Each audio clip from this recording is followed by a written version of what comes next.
Hello, everyone, and welcome back to the Hobo Thinga podcast. My name is Crystal Cedino, and I am the Training and Development Manager for the Native Learning Center. I'm so thrilled that all of you are tuning in again for another episode, another week. We're doing good here, moving on with, all these topics that we have coming in. But with that being said, I do have two very special guests. My co-host, Cora. Go ahead and introduce yourself, Cora. Good morning, everybody. I am Coralise Anthony, the Training and Development Specialist here at the Native Learning Center. Yes, and then we have our wonderful guest speaker who's here for another episode. We're so thankful for her, Shantae Moore, who's a certified financial educator. So go ahead and say hi, Shantae, and introduce yourself. Yes, hi everyone. Thank you for the introduction, Crystal. I am the Director of Native American Financial Literacy Services, and we specialize in teaching financial literacy workshops to tribal communities all across the country. So thank you all for having me back on today's podcast. Yes, we're so excited to have you back for another episode. And I'm actually really excited to talk about today's topic because it is such a huge aspect of financial literacy and wellness and so on and so forth. Shantae has for us the credit score playbook. So she's going to go over a bunch of little, I'm sure, tips and tricks and so on and so forth. So with that, let's go ahead and just kick it off and let's get to talking about it. What is the credit score playbook, Shantae? Yeah, so in one of our courses, we talk about how to understand your credit score and the impact that it has when it comes to your personal finances. And, when you think about credit, obtaining credit and having a credit score, I always tell folks when it comes to surviving in today's world, you honestly cannot ignore your credit history, what your credit profile looks like, or anything, because unless you have money in the bank to pay for everything out of pocket, probably at some point in life you are going to need to seek loans or someone to give you a credit card or things of that nature.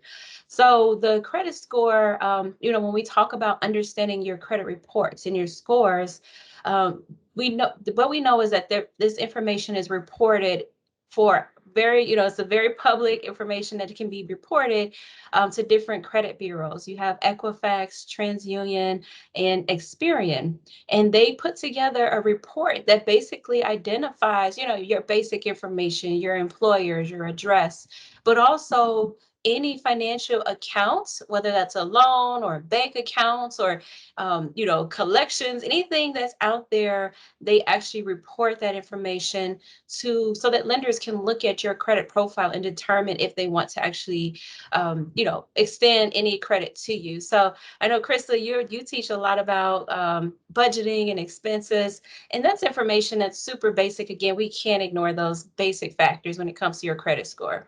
Absolutely. And I touch on a bit in our classes when I teach, like, financial literacy and wellness, touch a little bit on credit because, like you said, it is such a huge aspect. Like, unless you have loads of cash in the bank, which most of the world doesn't,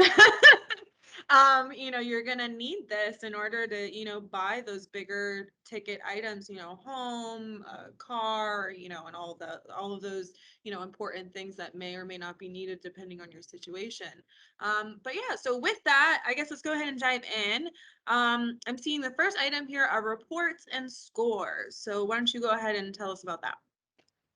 Yeah, so it's important that you get your credit reports from the different credit bureaus that I mentioned, which you can go to annualcreditreport.com and download your report from every single bureau. And again, it identifies that information on each report. And it's important to review your credit report and history at least once a year, because you want to look for anything that's inaccurate or something that you might need to challenge, which we'll talk about in a minute. But overall, you could also probably get your credit score. Sometimes they'll charge, you have to pay a small fee to get your actual score. And your score is important if you're really trying to, like, if you know I need to make a major purchase and I know I need a loan, then your credit score is important, which can range from anywhere. I don't even know the minimum end. It might be a 200 or something to that effect, up to 850. But on average, a pretty decent credit score would probably be in the 600s, maybe around 620, 640, where lenders are going to take you seriously. And otherwise, if your score is not that high, if you have a low credit score, as we mentioned, it can be difficult to getting a mortgage or a car loan because the lenders will likely either deny you altogether, or on the other end, they're going to charge you much higher interest rates, which we talked about before. When it comes to debt, you want to qualify for the lowest interest rates possible to repay that money back. And even some insurance companies, employers, and sometimes even landlords, they will look at this information to determine in their decision-making process to rent you an apartment or to hire you, because it shows they take it as a measure of how responsible of a person you are. So there's very, very few parts of your life that will be unaffected by not being on top of your credit reports and your credit scores. And boosting your score, I'll give you some pointers on that in a little bit. But, having a solid credit score and knowing what's on your report, that gives you part of the foundation to achieving financial independence and being able to pursue your dreams. So you really need to look at what's on your report, what are your scores, and then evaluate, do I need to do anything from there? Absolutely. I remember when I was getting my first vehicle, like I was buying it. My dad pushed me to do that and I actually had no credit. So, that made it difficult to, try and, get a loan. I think I had my dad co-sign and we put money down and the whole thing. And at one point I remember sitting in the office and I'm like, is this gonna happen? Like, am I gonna get denied? And it was so like defeating. But then like once, I eventually got approved and whatnot. And once that happened, I think that kicked off my whole credit score journey, trying to make sure that like I had things paid off and, and whatever else. So yeah, people, it's important. I'm glad you mentioned that, Crystal, because I didn't have it in my notes to talk about. But some people avoid debt altogether, right? Like you said, or maybe you're just not at a point in your life where you've actually established credit. That can actually count against you. So, like you said, you might have to get a co-borrower to get approved, or sometimes you get denied altogether. So, the easiest way to kind of start establishing your credit is by having, open up a minimal small credit card or maybe a secured credit card. There are very few things that you can do to just show, because again, the lenders just need to see that you're responsible with paying back money that's lent to you. So I think thanks for mentioning that. I totally forgot about that point. No, absolutely. And then there's also the opportunity for, let's say you're a parent or you're just someone with great credit and you pay off your bills, you can add a verified, I guess, spender, or what is it called? A verified, It's called an authorized user. there we go, an Yep. authorized user. Yeah. And then from there, the cool thing is that you can actually, that authorized user can start to build their own credit based off of yours. But here's the catch. Make sure you only do this with really responsible, whether it's like your child or whatnot, because if they don't pay that off, or you know what I mean, on time, that'll affect your score. So just keep that in mind, folks. Yep. Yep. But one thing, and I will say this, I'm sorry to interject, but my mom actually, she has a credit card with the same bank. She's had it for like over 20 years. And she added me when I was a teenager, and I didn't even know. But today I have really good credit score because of that credit card, because it shows longevity. So when I pull down my credit report, I have my new credit cards that have been like 5, 10 years old.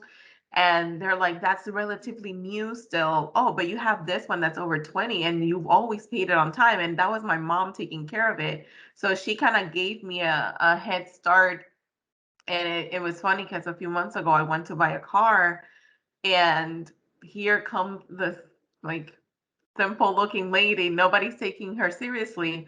until the dealer people saw my credit score and they were like, oh, let's show her all of the fancy cars. So that like having a really good credit score does help you. So if your parents have long standing accounts and they can add you to those, then that also reflects on you. Absolutely. And I'm glad your mom did that for you, Cora. I've heard of some parents, just opening them and not letting the kid do anything with it. So I don't know, I don't want to tell anyone to do that either, but I mean, just think of what the doors that you could possibly open for your kids by, allowing them to kind of like piggyback off of your account. So yeah.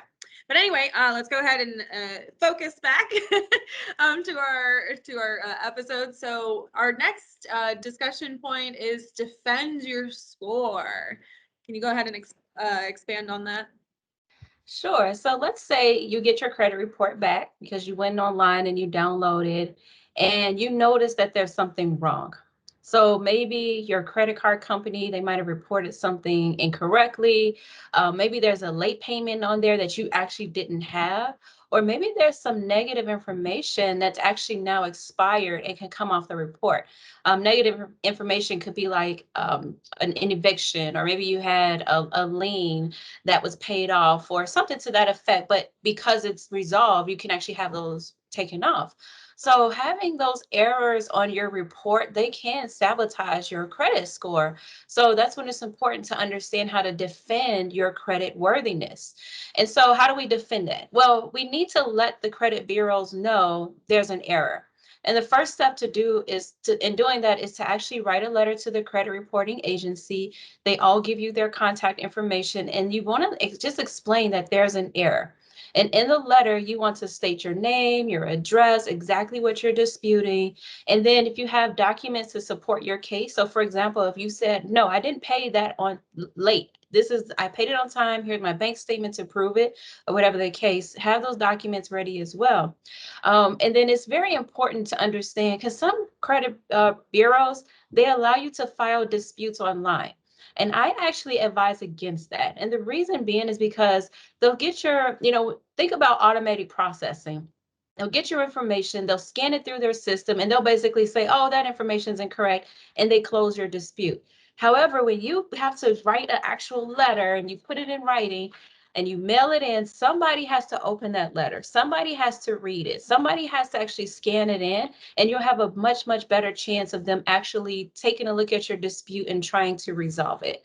And then if you need a template, the Federal Trade Commission, on their website, they actually have a sample dispute letter that you can access to download and send in. Because, a lot of folks don't know what to say. They're writing these big companies. So again, go to the Federal Trade Commission website and download the sample dispute letter. Now, if the credit agency agrees with your dispute, so let's say you said, I have a late payment, and they say, you know what, you're right, we made a mistake. They'll adjust your credit report and they'll send you a new copy with it updated. And I also advise that you can request that they send that revised report to the companies that previously viewed your flawed credit score. Maybe you got denied because you had one late payment. I know it's like trying to obtain a mortgage. You all know this as well. You don't want to see no late payments for the past 12 months, or you will not get a mortgage. So if that one thing denies you, you can go back to that lender and say, hey, it's corrected. Now can you reconsider? Now, on the other end, let's say the credit bureaus or credit agency, they deny your claim because they don't look at it, or they say, oh, well, we believe this to be accurate. You still have another step. You can actually take your dispute to the Consumer Financial Protection Bureau, CFPB.org, and you can file a dispute with them, and then they will contact the credit bureaus as well as the company who put that information on your credit report to see if they can resolve it and find if that information is accurate or not. So moral of the story is, don't let that inaccurate information stay on your report. You want to make sure and check every year that information is accurate. I know, for example, like myself, me and my sister have the very close spellings of our names. And sometimes I've saw her information on my credit report because we used to have the same address and people thought we were the same people. So I had to dispute that information so that only my information was on my credit report. So it's very important that you defend your score in those ways. Children that are also named like juniors, like after their fathers or like their mothers or whatnot, just be mindful because I have friends that girlfriends and guy friends that are juniors and whatnot, and they've had to dispute things on their scores and so on and so forth. So people, be sure to look at them and make those corrections, defend your score, as Shantae said. All right, well, with that, defending, now we're going to talk about attacking your score. So go ahead and expand on that one for us. Yeah, so attacking your score really relates to how do we improve our score. So now that you're defending it, we want to improve it as much as possible. So you might see your score and see that maybe it's on the low end, right? You might have had late payments. Maybe you always max out your credit card, and it will show. It'll reflect on your credit report. So what can we do? How can you go on the offense and start lifting your credit score? Well, the first thing is to start paying your bills on time. We talk about, like I said, I know Crystal teaches it in her classes. You have to budget and understand your expenses, and having your budget, paying your debt, paying your credit card, your loans, and paying them on time. I always recommend seeing if there's a way you can automate making your payments, because then that way you don't forget and nothing's missed, because you might actually have the money to pay it. You just forgot 1 or 2 days, but now it's reported as a late payment. And again, that looks very bad, because to the lenders, they're saying, well, Shantae can't pay her bills on time. Why would I give her money? So that's something very easily that you can do. Second, make sure you don't max out your credit cards. We don't want to carry high balances again from on our credit cards, because that will lower your score. And then also, when you do go seek out to get loans, you don't want to borrow as much money as possible. Only borrow what you actually need, because borrowing as much as possible at every opportunity, that can actually wreak havoc on your score. So what does that mean? Let's say you apply for $1,000 credit card, but you are actually approved for $5,000. You're like, oh wow, I didn't know I could get that much. However, let's say you don't even charge your credit cards. But what a lender will see is, well, she has a $5,000 limit. She could potentially max that out at any given time, even though right now it's not showing that there's that opportunity. So sometimes that can also count against you as well. The situations vary, but you definitely want to borrow what you only need, because obviously you won't overspend and you'll be able to pay back what you know you can afford. And then when I talk about that, that doesn't mean that, let's say you don't have any debt or you pay off credit cards. Another thing is not to close those accounts once they're paid off, even if you don't use them, because that will actually negatively impact your score as well. Like Cora mentioned earlier, they do look at the time of history of how long you've had credit, how long you've had a card or a loan. If you have the longer the time frame and they've shown that you've been able to maintain these accounts, they're positive, that you've been paying the balances off, that actually makes it look good on your credit report. But at the end of the day, you just want to come up with a plan where you limit using credit cards. And I always talk about, if you can, buy what you can with cash. Don't use the credit cards. And then the last tip is, try to avoid opening up new lines of credit, especially all at one time, because credit reporting agencies, they will look at how many creditors have inquired about your records. And if you have a lot of inquiries, that again can make your score go down, because then they're looking like, well, why is she trying to get all these credit cards? What's going on? Is she desperate? Does she not have money?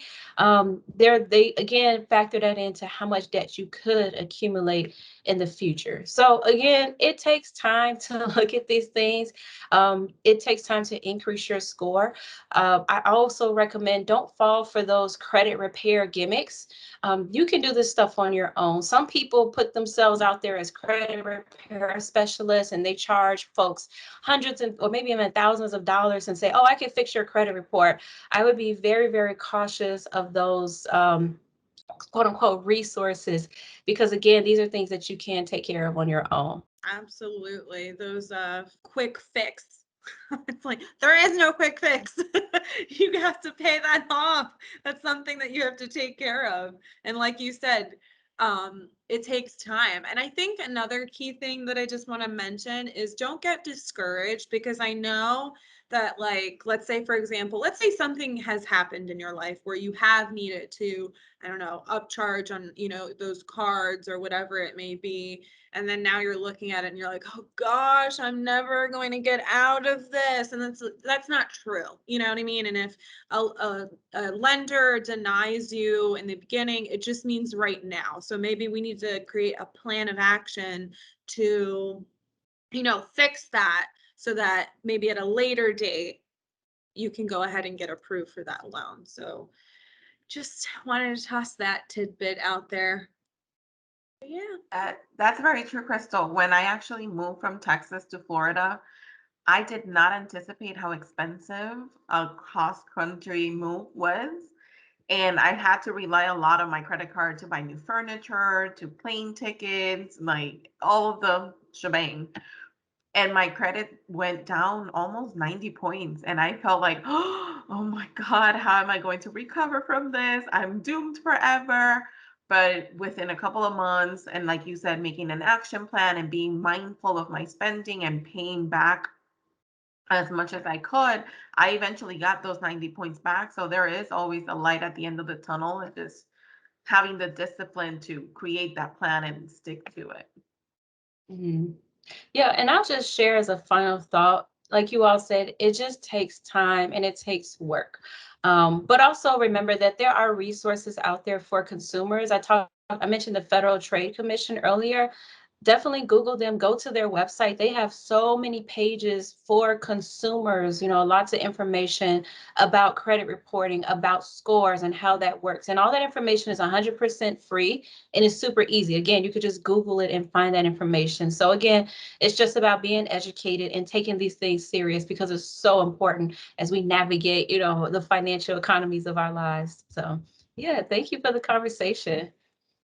Absolutely. I just something I think about often, because I eventually want to be a homeowner. So, and I think, in my mind, I'm always like, everyone should have a home. It doesn't fit everyone, that's not in everyone. But like in my head, I'm like, I don't ever want anyone to be homeless. And I'm very like kumbaya, rainbows and butterflies.